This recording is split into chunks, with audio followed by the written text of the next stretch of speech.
થાકેલાઓને શબ્દથી આશ્વાસન. ભાઈ ભક્તસિંહ. નવેમ્બર 18. દ્રવ્યનો લોભ સઘળા પ્રકારના પાપનું મૂળ છે. 1 તિમોથી 6:10. યહૂદાના રાજા યહોશાફાટે દેવના ભયમાં રાજ કરવાનું શરૂ કર્યું. તે સારો રાજા હતો. તેના પિતા દાઉદની જેમ તે ન્યાયપણાને માર્ગે ચાલવા લાગ્યો. તે ન કેવળ તેની વ્યક્તિગત ભક્તિનો સમય સાચવતો, પણ તેણે લેવીઓને અધિપતિઓ સાથે યહૂદાના શહેરોમાં મોકલ્યા કે તેઓ યહોવાના સાક્ષ્યો અને આજ્ઞાઓ લોકોને શીખવે. યહોવાને માન આપવાની તેની ઉત્કંઠાને કારણે દેવે તેને પુષ્કળ આશીર્વાદ આપ્યો. પણ ધીમે ધીમે યહોશાફાટની આંખો ભેટ આપનાર પરથી ખસીને ભેટ પર ગઈ. ધીરે ધીરે ભૌતિકવાના પરના પ્રેમે તેના જીવનમાં કબજો જમાવવાનું શરૂ કર્યું.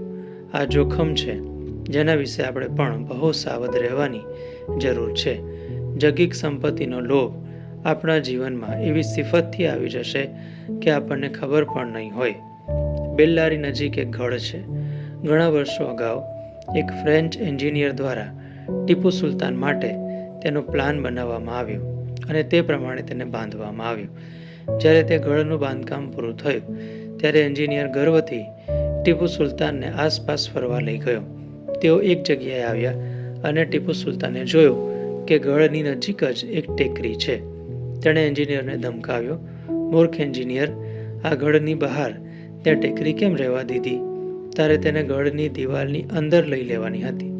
હવે શત્રુ તે ટેકરી પર ચડીને ગઢ પર હુમલો કરીને તેને સરળતાથી જીતી શકે તેમ છે. જો કે તે બાંધવા માટે બહુ જ શ્રમ અને નાણાં ખર્ચાયા, છતાં તેની એક નાની પાયાની ભૂલને કારણે તે સંપૂર્ણ નકામો થઈ ગયો.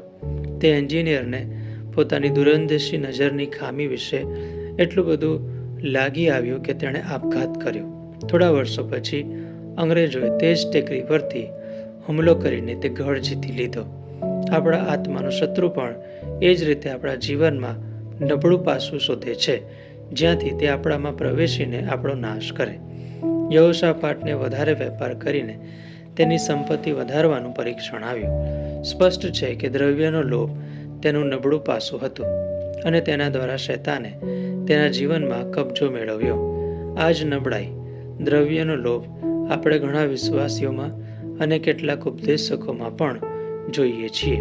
પ્રભુ તેમને જે આપે છે તેથી તેમને સંતોષ નથી, પણ તેઓ સાથે સાથે કંઈ વેપાર કરીને તેઓની આવક વધારવા માંગે છે. નવેમ્બર અને ડિસેમ્બર માસ દરમિયાન તેઓ કેલેન્ડરો વેચવામાં વ્યસ્ત હોય છે, કેમ કે તેમાંથી તેઓને નાણાં મળતા હોય છે. તેઓ કહે છે કે તેઓ એ કામ પ્રભુ માટે કરવા ચાહે છે, પણ તેઓ તેમના હૃદયમાં જાણે છે કે તેઓ પૈસા પાછળ છે. દ્રવ્યનો લોભ ઘણાની પડતીનું કારણ છે.